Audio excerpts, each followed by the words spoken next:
The calendar has not lied to you. It is, in fact, Big News Wednesday.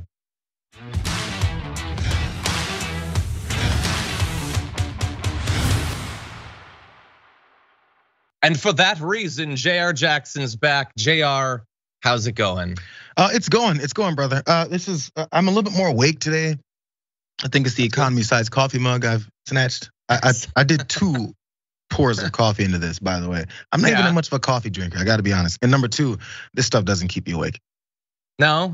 You know, I saw some study confirming once again that caffeine apparently like extends life or something. So I decided for that reason alone to continue drinking like 4 or 5 cups a day. That's good news. I read an article that Skittles keep you alive. So I've been consuming those at high rates. I haven't read anything that specifically says they don't, so I'm gonna keep eating them. By the way, so I was watching the end of the watch list, and there was a lot of great comments about the show. And then I was listening to the control room complimenting your choice of hat. That is a cool one. I don't like the sports part of it, but the dinosaur part I'm here for. But you know what the dinosaur represents, right? Since it's sports, it doesn't tell us on the sides. I'm assuming it's the, I'm gonna say Denver, Utah Raptors. He's got an R. He's got an R in the middle of his jersey. Yeah, you were right. It's Raptors, at least. It's Raptors. Yeah. No, I'm kidding. Okay, it's the Philly Deinonychuses. I don't know. It's some kind of. It's the Denver, the last dinosaurs. Oh, I forgot about Denver, the last dinosaur. Anyway, okay, that's all the time for dinosaur talk and 80s nostalgia that I even barely remember. We've got a lot of news. I said it was Big News Wednesday, and it is in fact Big News Wednesday. Not only do we have a couple of, I think, low-key fascinating developments in the Special Master saga that's been ongoing now for what feels like months. Doug Mastriano, just as bad as we knew he was. And I wanna give him credit though, for directly undercutting one of the narratives that the right would like you to believe about their stance on abortion. So that's gonna be fun. Let's see, we got these massive updates on Russia. Was there international sabotage? Are we on the precipice of nuclear war? We're gonna break it down. And then we're gonna be closing the show with a video that I was really hoping I was going to surprise Jayar with, but it's fascinating anyway, so we're gonna go with it. Marjorie Greene desperately wanting to be in the MCU. We're gonna show you the footage, the evidence of that in just a little bit. In advance of that, please hit the like button and share the stream if you haven't already, so that people know we're live, algorithms, blah, blah, blah, all that. And if you want to send any messages to Jayar Jackson or myself, you can do that. You can tweet us, you can super chat us, you can comment, and we will read those as we go. But with all that said, Jayar, are you ready to start the show? I think I am. I think so. Okay, I think you're good. I'm sure enough that I'm willing to proceed, so let's do that. I wanna demonstrate to you the absolutely absurd lengths that Judge Eileen Cannon will go to protect Donald Trump in this document scandal. So take a look at this. Judge Deary, who is the special master, who was chosen by the Trump team, special master being mandated by Judge Eileen Cannon, has apparently just discovered recently that he has been undercut for some reason that apparently made no sense to him by Judge Eileen Cannon. So what happened is that she apparently, in a very sneaky way that we're gonna describe, tried to delay the time it'll take until you eventually find out whatever it is that he's discovering. Because remember, every day he's doing work on these documents. And she originally said, you have to be done by the end of November, pushing it back quite a ways until after the midterm elections. He was appointed and said, I'm gonna be done actually in like a couple weeks in October. And in theory, he might even have interim reports, information that he would like to put out there before the final report is actually done.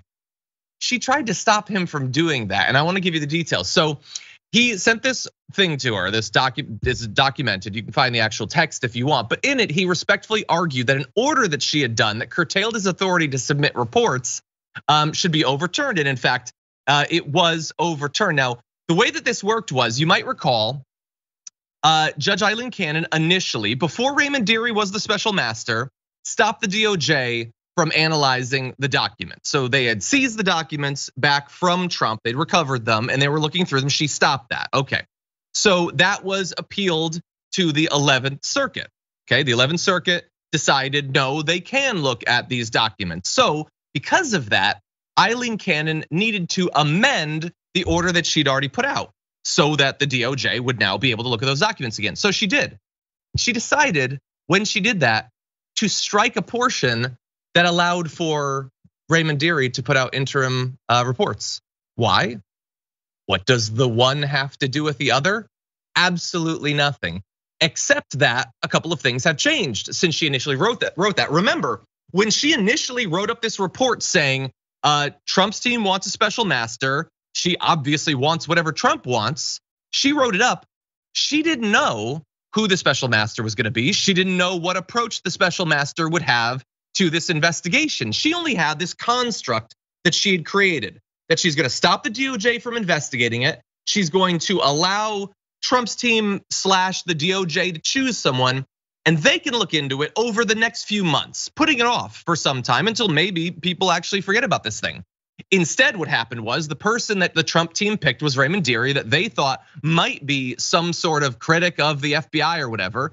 And it turns out that he's been more of a critic of their legal strategy, asking tough questions like, so are you actually gonna get around to specifically claiming that they planted evidence or that it was declassified? And we're gonna get to more of that soon.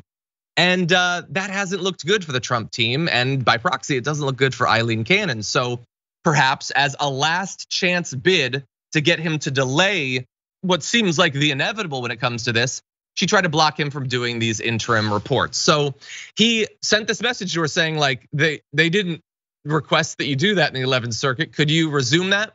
And so now put on the spot, she responded implying that, oh, there's other stuff in the order that will allow you to do those reports. Okay, so he's gonna be able to do the reports. Let's be clear about that. But if there's other things that let him do it, why did you specifically amend a specific portion that allows him to do it? Why did you take that out when it had nothing to do with the 11th Circuit?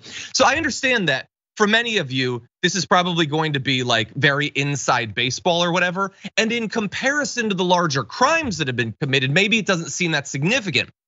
But in the specific, like if you zoom in on what can she do to interrupt this thing, Aileen Cannon, the judge appointed by Trump, well, this might be about as much as she can do. And she is trying to max out her ability to interfere and delay this thing. Jayar, what do you think? That is the whole point here. Delays, delays, delays. We've been hearing it from even the point of when she pushed this to a special master or approved that. And everyone in legal circles were like, maybe someone wants to throw her a hint and let her know this is making her look really bad. That is the entire point. Not to look bad, but to delay. And all of the things that come with it just happen. It's what it is, it's fine, it's cool. I'm here to work for Donald Trump. Whole point is to delay. Every time any legal thing hits any of these folks, from Steve Bannon to Donald Trump, who neither one are running for office, they shout about the midterms. Bro, you're not on the ballot. Why are we concerned about your legal issues in the midterms?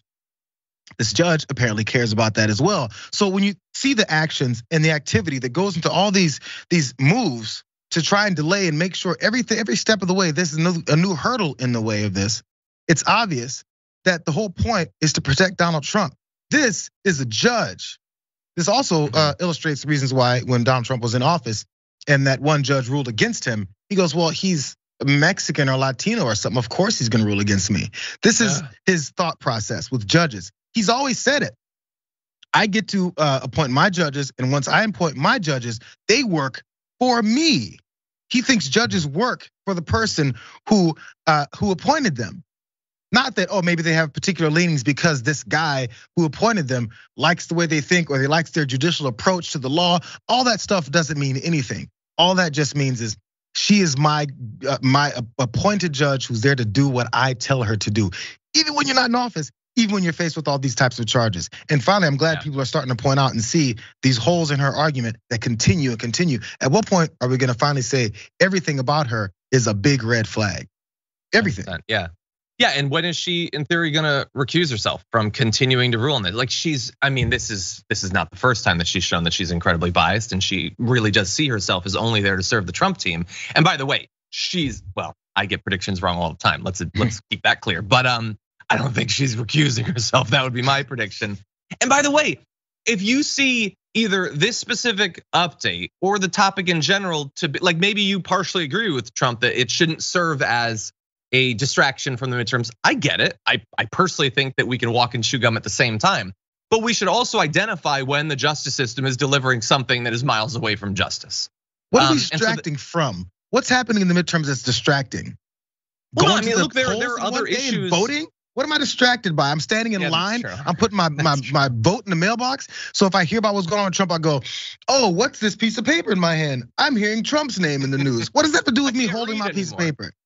You're right. I'm trying to, like, I understand some people that there's other, like, we're gonna be talking about abortion rights in a little bit. We're gonna be talking about the war later. I know for some people, those are obviously more important topics, and I get it. But we don't cover just one topic a day. So anyway, bro, they talk about inflation and the economy, and then the Russia, Ukraine. They list 17 other things that people are supposed to be concerned about, but we're distracted by one thing. Sorry, I'll stop talking. The one that they don't want. Look, there's a reason why we start off every damage report pre-show with a breakdown of COVID numbers and gas prices. We're trying to stay focused on everything, is what we're trying to do. Anyway, with that said, let's turn to a little bit more fun on this topic. We're now finding out that the Trump legal team apparently had a number of objections to Raymond Dearie, the special master's initial plan for what he was going to do as special master, what the timeline was going to be. What they objected to is interesting, but even more interesting than that is the fact that we were never supposed to find out about these objections. It was made behind closed doors, and the only reason we know about it is because the DOJ effectively hasn't played ball. What they did was they responded to the objections to the court, but they didn't make theirs hidden. And all of the context of what was requested by the Trump team is made clear in the DOJ filings. And I think it's amazing, not only because it's funny and it makes the Trump team look bad, but also it really tells us how much faith the Trump team has in the only plausible defenses in this document scandal. And so this new filing by the DOJ revealed that Trump's lawyers objected to the special master's request that they verify the search inventory filed by the DOJ. So they are told by Dearie, you have to look at this inventory of things that were taken and you have to say if it was accurate or not, okay? They didn't want to do that. That effectively dared Trump's team to assert that the FBI planted evidence. They haven't asserted that, not legally. They've implied it, they've bleated it on Truth Social, they've said it on Newsmax or whatever, but they haven't said it where there are legal consequences if they're lying. So that was, I think, a very reasonable request by Raymond Dearie. They didn't want to do that. Also, Trump's team objected to Dearie's request for them to explain whether they're claiming attorney-client privilege or executive privilege or both or whatever. Aileen Cannon, interestingly, declined to make any sort of distinction between those things, whether they in any way apply to this matter. She punted on it, perhaps, again, understanding how dubious those claims are. So Raymond Dearie is like, well, you guys keep talking about this. Would you like to clarify it? And they had an issue with that. And again, it's not just these issues. We've known that they don't like both those things. It's that they didn't want people to even know that they were complaining about this. That's why they made it hidden. And credit to the DOJ for effectively, sort of by proxy, leaking that. Now, there was a third objection, okay? And we don't specifically know what that was, but the context of what the DOJ filed implies that it has to do with the general topic of when other materials that are not being declared to be classified should be returned. They apparently didn't like something about that. Now, if I'm being super generous, I could say maybe they want the stuff to be returned sooner and the DOJ is saying we need to hold on to it for longer. I think that would be a justifiable reason to have an objection to that. But it might also be that Raymond Dearie, again, as with the others, he might be saying, I want you to be specific. Don't just say they took stuff. Tell me what it is and why you need it back. And again, it would be requesting them to go on the record. This is speculation on my part, but I think it seems reasonable based on the other actions of the Trump legal team. So those are apparently the three things they had objections to, Jayar, and they didn't want us to find out about it, which signals to me that they don't think they have a case on any of these matters. I thought you were gonna say, which signals to me this is all bull, because that's I'm getting that signal. It's the thing. These are like children that are playing, easy bake oven, in the room. And you go, oh, look, I can go into the real kitchen and turn on the fire itself. Bro, you're in the real deal now. They think they can take these same childlike toy legal arguments and put it in front of a judge, and they'll go, well, we're representing Donald Trump like he's like a king of the world. Everyone has to listen to him. So when you're in this diluted point of view, from the judge to his attorneys that keep quitting or not getting paid or get disbarred, all of them have to go through this same childlike approach because they're following a child. If your God is a child, then you're gonna say childlike things. And when adults come in the room and say, this doesn't make any sense, I'm supposed to do my job because my job is not to prop up your legal arguments. They go, what's going on here? This worked in the room on the Easy Bake Oven. How come this stove is hot? Because it's real now. And they realize it once they get burned. But at least once they get near the fire, they're noticing this is getting warm. Let's not really go there because the fire is gonna actually engulf us. But I don't know what the end game is gonna be here. They keep getting pushed back and pushed back. So they're gonna exhaust every opportunity possible. Because again, going back to the original theme of what they're trying to do is delay. But none of these things are working when it comes to actual legal arguments. I can't wait for this next shoe to drop, which I keep seeing headlines about. Oh, the Trump legal team is waiting for the next thing to happen. They're worried, they're afraid. They probably are, but they don't really have much of a preparation for it. Maybe they're hiring the next news anchor from some conservative cable network to represent him next. Has anybody seen Rudy Giuliani? Where's Rudy? Rudy just received news that he has to pay almost $250,000 in back alimony payments to an ex-wife of his. So could you just give him some time, Jayar? The dude is like frantically cranking out cameos to pay for this.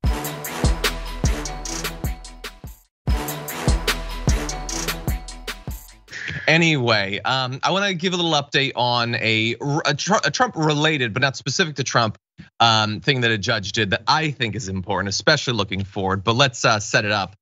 For some time now, many Republicans, not just pundits, but politicians too, have been predicting, and I think it's fair to say, threatening violence if Donald Trump is indicted, if Donald Trump goes to jail, if Donald Trump is barred from running for office again.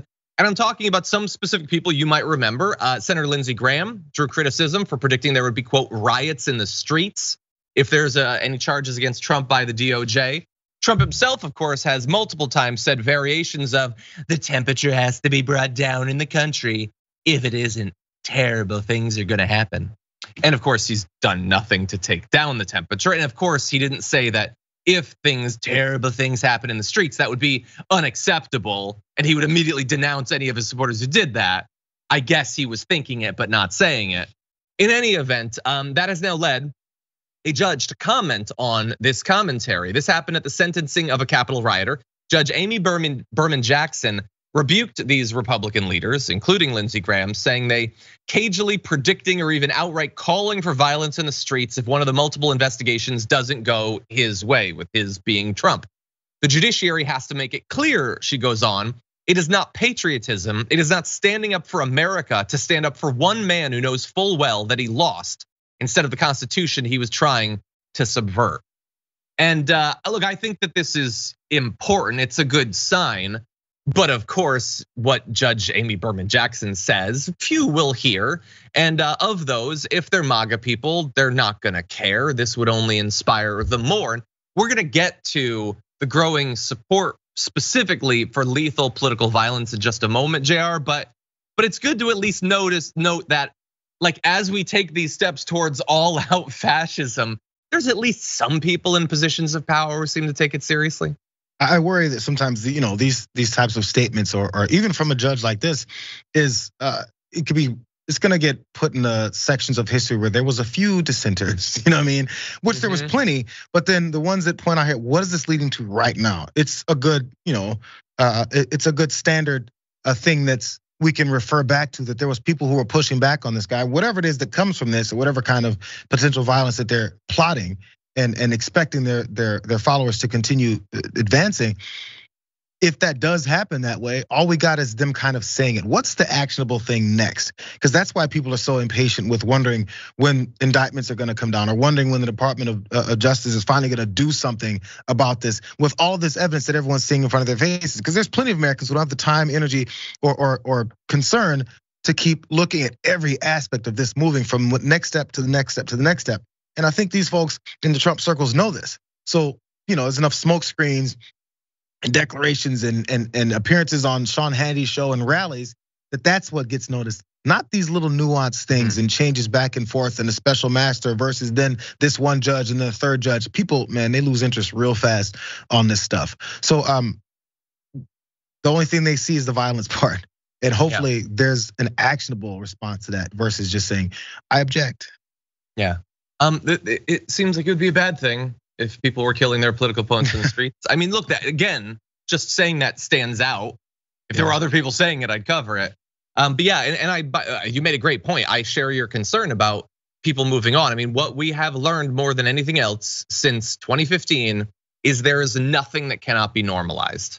Not at least in America, not in this period. Anything can be normalized. And you might recall how many people were terrified of all of this, the anti-democratic stuff, the political violence on January 6th and 7th, and maybe the 10th. Maybe the 14th, but by mid-February, there's a little bit less and a little bit less in March. And then are there people that still care about it? Sure. Some of you watching this, I'm sure, care, but it's certainly less people than there were a year and a half ago. And that seems like an issue. Real fast, John. Especially in light. You did Roger Stone yesterday, right? We talked about a video or two of his, yeah. Yeah, so they were talking about what they're going to do. And then F the voting, here comes the violence. I'm not sure if you ran that one. But we did, yeah. This is the idea. We saw that happening then. The response, it was either undercover, we didn't know about it, many folks did, but it happened the way it was gonna happen. We're seeing it again, or potentially in different scenarios. So the question is we know they don't care about the legal process. He literally said, let's just say he's the guy, F you, get out of here, I'm gonna arrest you. That's dictator type of stuff, right? This is what they're looking for if you don't care about the law. And then the other side is go over here tossing legal things at you. They're gonna go, who cares? We broke the law a long time ago. We're just waiting for enough people to realize it or not and actually hold us accountable. The legal people holding us accountable, whatever, we can delay you long enough. We don't actually care about that. It's like they wonder if someone's swearing on a Bible, if they don't believe in God, what does that do for them? There's a legal thing behind it. They will go to jail. They don't care about offending God. 100%. Okay, let's turn briefly to this because I want to make sure that people know about this. We know that political violence in America has become normalized far too much. And we occasionally cover surveys asking people what they think about the topic. But this one might be the most terrifying that I've seen because it is so specific and so personal what they asked people. This study is by the University of Chicago's Chicago Project on Security and Threats. They did the study talking to a bunch of people. 5% of overall respondents said the use of force is justified to restore Trump. Almost all of those people said they were willing to participate in that violence, even if it means killing. So look, the percent who say violence is acceptable is lower in this study than in some. But when they're specifically asked, will you kill people to put Trump back into office? Nearly 5% said, yes, I will do that. And I have no idea if this is actually representative, if you can plot this over the entire population. But if you can, in a country of more than 300 million people, that's millions of people who are willing to personally kill so that a former reality show guy who sold steaks at Sharper Image can be president again. And that should send a shiver up your spine. We've got more numbers.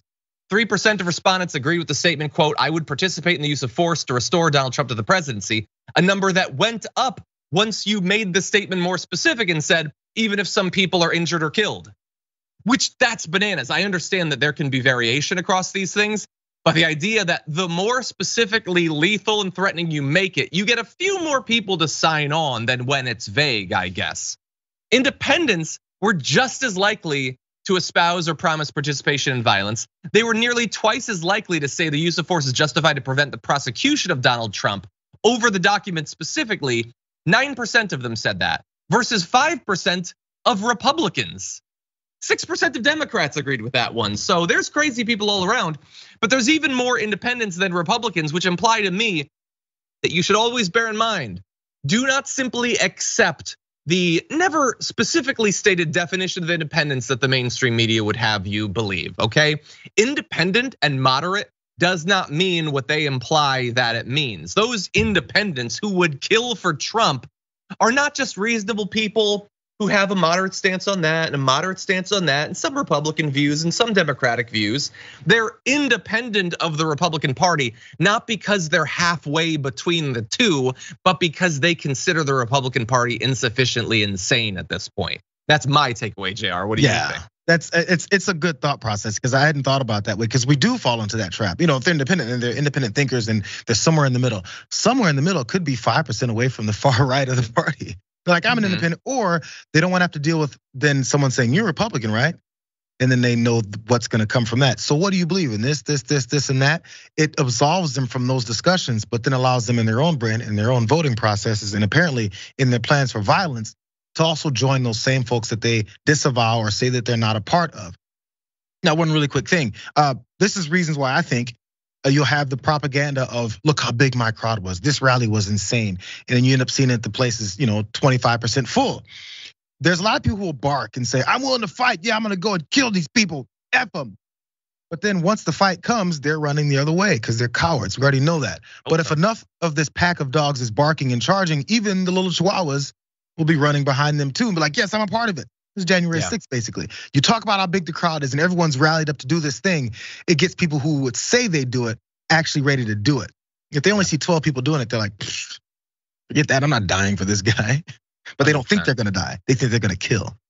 Yeah, it's all, and the right understands this. They understand how mobs work, and that's why they're trying to whip people up into a mob. And by the way, you might need millions, I guess, to take over the country, which will never happen. But you don't need millions to commit a couple of random acts of mass violence.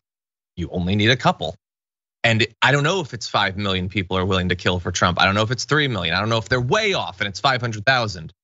But it ain't zero. I'll tell you that. Yeah. Okay, with that said, we're gonna take the first break of the hour. When we come back, I know you watched some of these, JR, but we've got these awesome videos at a Trump rally. David Schuster went there. David Schuster, apparently the only man that gets people at a Trump rally fired up more than Trump himself. We'll show you the evidence after this.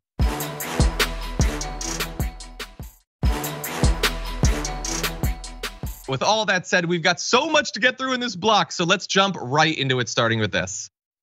Q is number 17. President Trump repeats 17 over and over, even when it's inaccurate. He's been giving us hints and clues from day one. So Donald Trump knows who Q is? Absolutely. Why doesn't he come out and tell all of us? It's a process of waking up the American people. It's the blood of an innocent child that are scared to death, and then it's extracted from their head, from their brains and their bodies, and it's used as a drug. And who's doing that? Joe Biden, Hunter, Clintons. So the Clintons and Joe Biden that are extracting the blood and trying to make drugs out of it? That's right. Well, we know that Donald Trump was friends with Jeffrey Epstein. About everybody in the country, in the world was. You let people give them enough rope to lie and lie and lie about QAnon.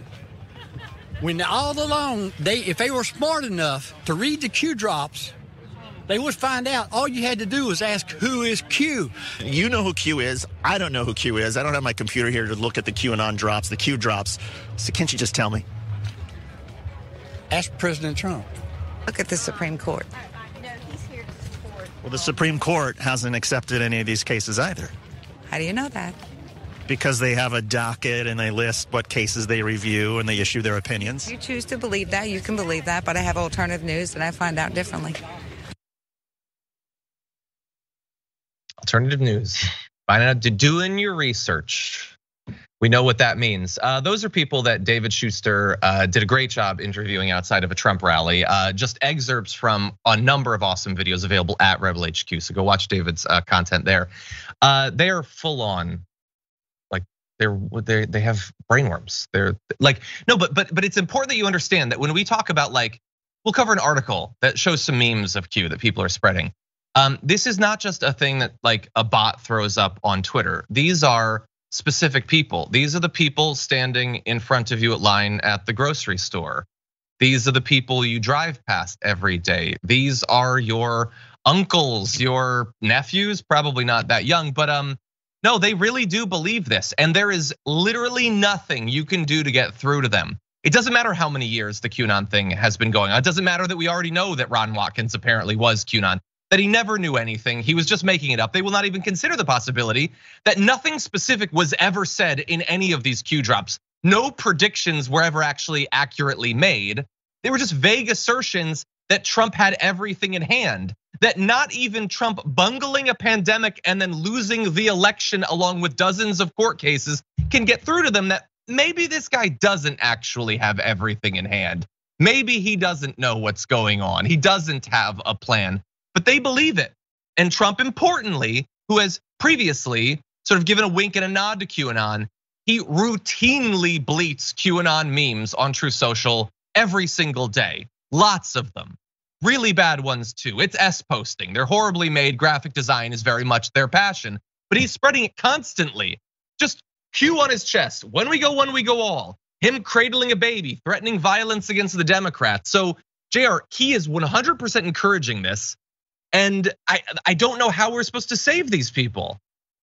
As you see them running out of supporters or people that are willing to buy the BS, you have to go to a lower and lower source. And this is it. So there's super villains that of course are randomly only associated with the last few administrations or people that you hate in the Democratic Party, because I thought it was the deep state. So let's go to the deeper state of all of these folks that are within Washington that are running the levers of government. The same ones who were still there when Donald Trump was running the country from his administration, right? So wasn't he also affected by these deep state? Did he clean the whole deep state out, or did they all come and rush back in once he lost the election? None of it has to make any damn sense. Whether or not Ron Weasley is exposed himself as not the leader of Q or not, they don't have to believe that. Who cares? Who cares? As long as we're still pushing the same whatever acronym they've got, where we all go, we're all stupid to follow behind.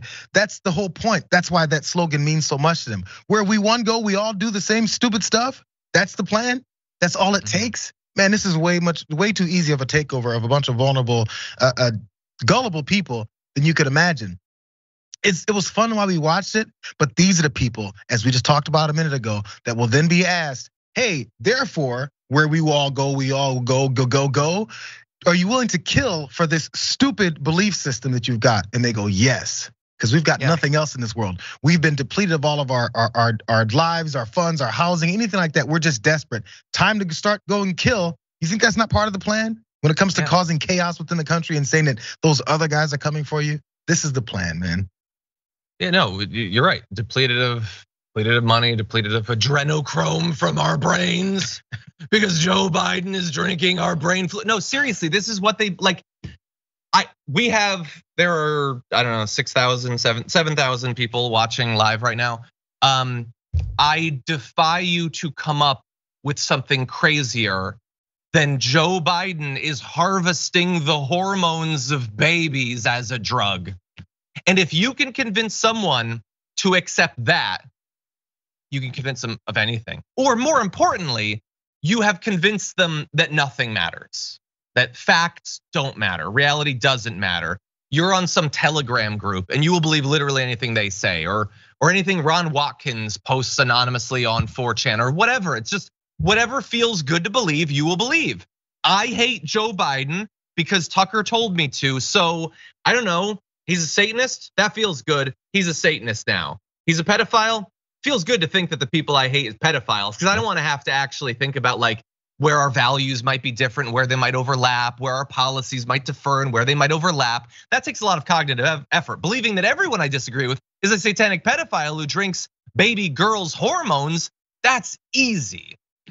And man, these people love living an easy life mentally. Here's the last part of that stupid logic, by the way. The last part of that logic is he has cognitive issues. He can't walk, he can't speak, he can't breathe, he can't drink, he can't eat without assistance. But he's siphoning babies' brains out of their heads and using them for his lunch every day. Which one is it? Is he decrepit or is he a super villain? It doesn't matter. Oh, Jayar, he specifically can still walk and bicycle because of the rejuvenative power of adrenochrome, now available at Shop TYT.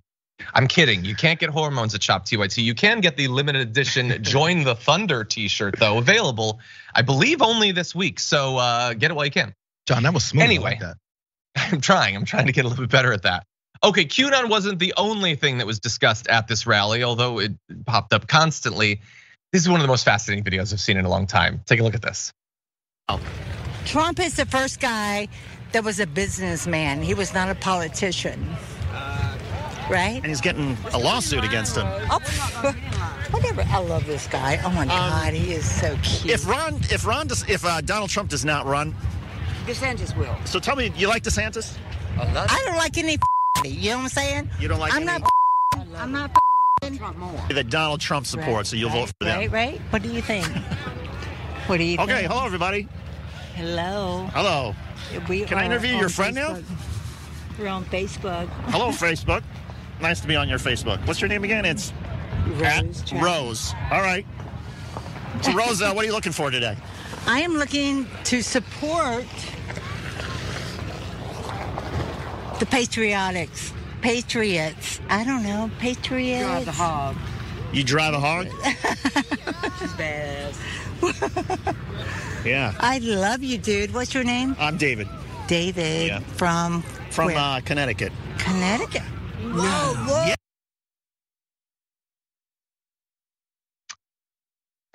Yeah. Well, we found out that she's looking to support the patriotics. I can speculate about what else she's looking for.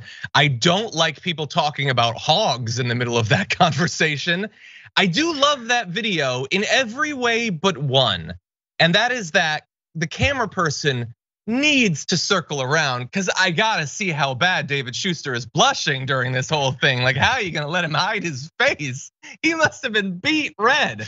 That woman, like, there are a lot of claims about people who don't give an F. Most of them do. She doesn't give an F. She goes hard in everything, Jayar. What do you think? Yeah, what she does give is a multiple bruise, maybe a couple of. I feel like she's I get trouble for saying this. I like to say it this way: she drinks a Tom's Collins every once in a while. She definitely looks like the type of person who drinks Tom's Collins, and I know it's Tom Collins. I like to say Tom's, but because it's his Collins, and we want to give Tom credit for that. I don't even know what's in a Tom's Collins. I just picture an old lady down in Florida drinking Tom's Collins. Apparently this was not down there, but this is the thing: that whole thing switched. I didn't get to mention this on my show. I meant to say it. The whole thing switched once he asked her, so who do you support? Some details about why you maybe support someone. It switched really fast to, you're cute. Oh my God, what's your name? Isn't he cute? Is he married? All that stuff came once some answers had to come based off of her beliefs why she's there. Because the real reason that she's there is for the Bud Lights, the Tom's Collins, and also the community. Don't forget that part. During COVID, all these conservatives were complaining about how people are isolated in their houses, which was a problem. There's many studies about people's mental, their depression coming up and issues with not being around other folks. We're a relatable society. They found their community, and it's wrapped around this entire belief system of hatred for one particular group. This the election being stolen from their God, and this is fun. They're having fun. It's a tailgate. So they're enjoying themselves. They get drunk, go listen to Donald Trump say nonsense that they're not listening to, and then they move on and go to the next event. Yeah, it's a social thing. Like, if you want to meet people who, like are like you in a lot of ways, they believe that Jewish bankers control everything in the world, and they too think that Chrissy Teigen drinks baby hormones or whatever. Where are you gonna meet those people? There's no box you can check on OkCupid for that stuff. I keep emailing them about it, but they won't change. So you go to these rallies, and that's where you meet some nice people. Also, that second woman was really excited to find out that David's from Connecticut. And as a guy also from Connecticut, I'm a little bit worried right now. I'm not going to any of those rallies because I don't want to trigger anything. Well, apparently she got lib kids that are from there too, something like that. Oh, I gotcha. Okay, really fast. Let's play this third video. We'll give you our response. Let's start with this. Without a religion or without any kind of religion or basis of religion in the US, the country will fall apart. I think there was just a poll that said that 61% of Republicans think that we should declare the United States is a Christian nation. Well, I wouldn't have any problems with that. I mean, it's a freedom of religion, so. And heck, Biden administration now is trying to recruit atheists to vote for them. What's wrong with atheists? Well, if they're gonna find out real hard when they die what's gonna happen. Oh, so if you're atheist, if you're not a Christian believer, you're in trouble when your life is over. Is that the? That's my opinion anyway. Yeah. Okay. Should that be taught in schools, or should it just be up to individual families or churches? I think once they took God out of the school system, that's the issue we have now. I mean, the CRT and the transgender BS that they're trying to push on the kids. Okay, so you did see in those great interviews that David Schuster did at this Trump rally, head over to Rebel HQ to watch the full videos on a number of other topics as well, that not all of the people at the Trump rally believe that America should be a Christian nation by declaration. They're not all Christian nationalists, not in the way that a lot of the MAGA movement is, but others 100% believe it. They do not believe in religious liberty. They will occasionally use the term, to be clear, if they feel like their ability to push Christianity on other people is being limited in some way, they will assert their ability to dominate by claiming that that's religious liberty. But when it comes to the rights of Jewish people, Muslims, Jains, Hindus, they're not interested in that. These people will never be fully American, let alone the atheists. There's apparently something wrong with wanting atheists to vote for you. And let me be clear, I'm an atheist. I voted for Joe Biden. I don't remember Joe Biden ever specifically trying to get me as an atheist to vote for him. That's not actually a thing, Jayar. It's really weird how that works. This is the other thing.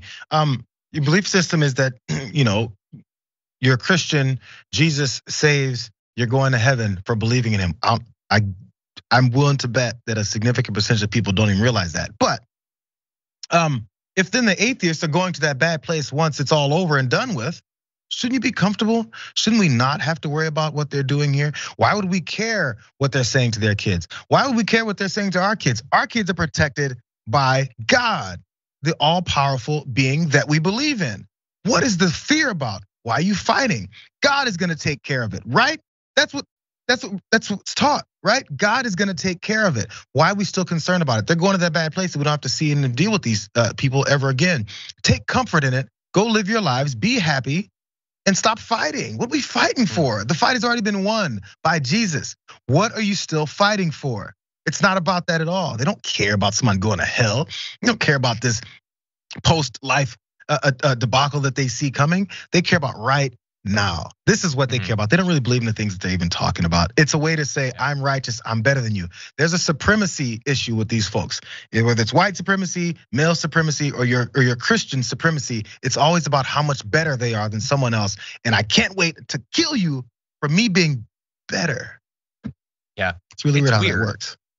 Also, finally, a little closing note as an atheist. It is frustrating when you make a claim knowing that it's impossible for you to realize that you're wrong, because the first opportunity you'd have to know it, you're dead and there's nothing after death, and so you can't realize that you were wrong. That's frustrating as an atheist. But also, I think it's important, Brett occasionally brings this up. We need to understand when we have actually something in common with our enemy. And I'm not talking about me, I'm talking about the Trump fans and the Democrats. So I would reassure the Trump fan, you don't think that because I'm an atheist, that I'm as moral as other people. I want you to understand that many Democrats believe that too. Lots of Democrats in positions of authority would be very uncomfortable if you were to ask them about atheists. Many of them agree that there's something suspect and immoral, unethical about atheists. So can't you guys get together, have a drink, and talk about how much better than atheists you are? I'm trying to bring you together, people. Anyway, with that said, we do have to go to our last break. We are way over, but we'll be back with more news after this.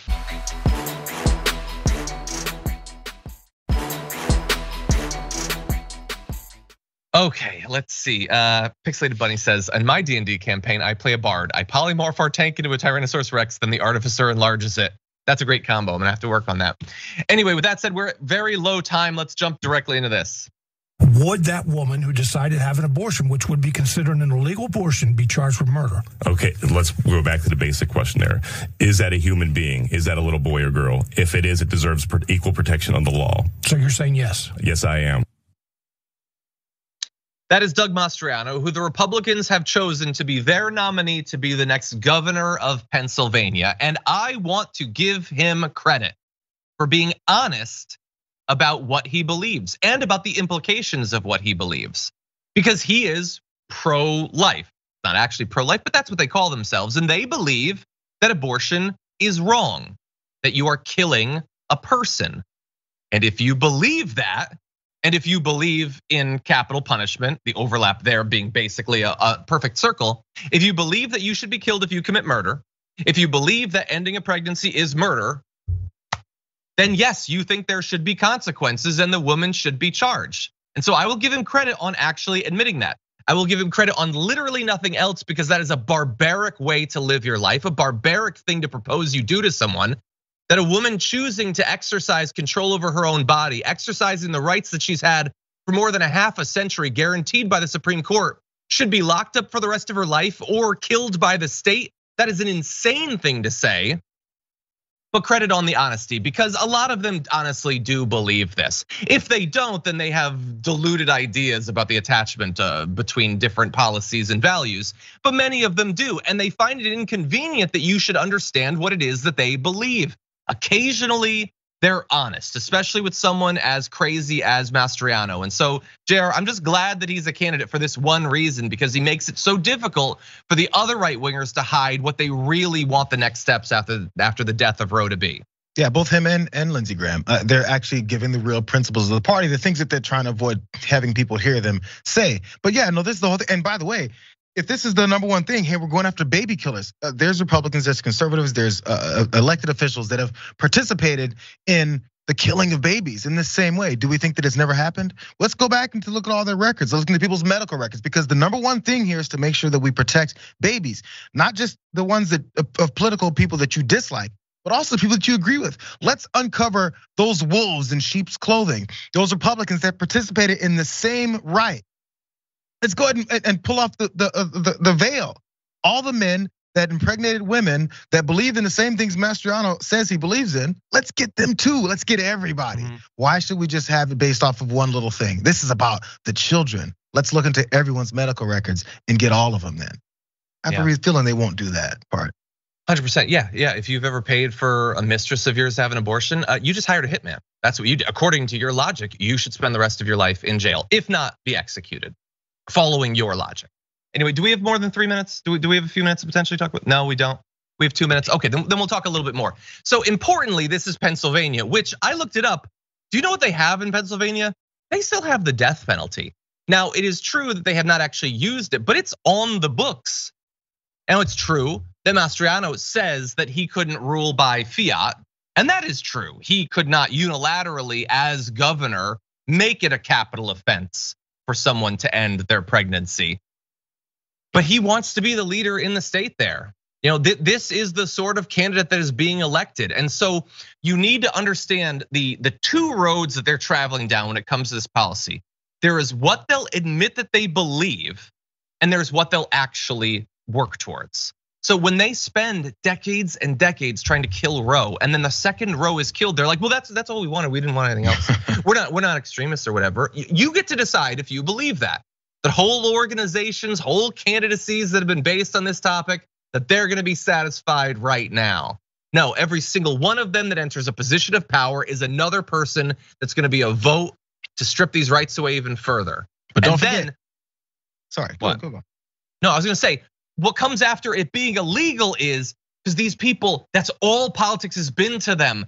They're going to want greater punishments, okay? It is not gonna be enough for the doctor to lose his license, to go to jail. They're gonna want more than that.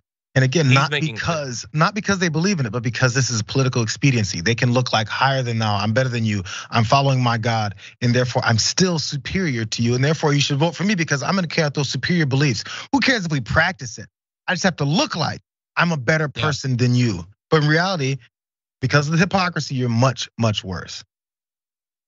Well, that is unfortunately all the time that we have for this first hour of the show. So if you have been listening to the podcast, watching on one of the linear platforms, as always, thank you so much. By the way, if you are listening on the podcast, consider rating and reviewing it at Apple Podcasts. It helps for discoverability, and it's effectively the only thing that lets new people discover the podcast. So that would be much appreciated.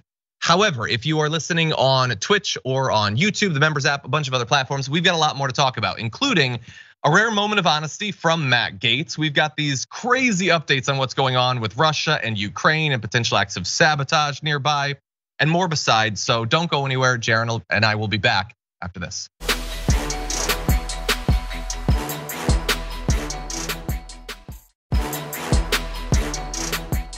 Let's see, Kyle Cushing sent in a super chat saying there's more reality in John's D&D game than these Q people's heads. By the way, when is a TYT host D&D session happening?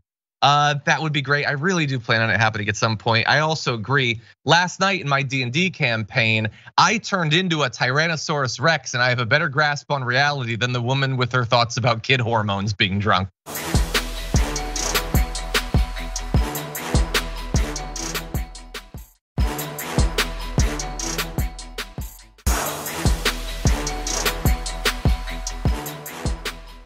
Thanks for listening to the full episode of The Damage Report. Support our work, listen ad-free, access members-only bonus content, and more by subscribing to Apple Podcasts at apple.co/TYT. I'm your host, John Adarola. I'll see you soon.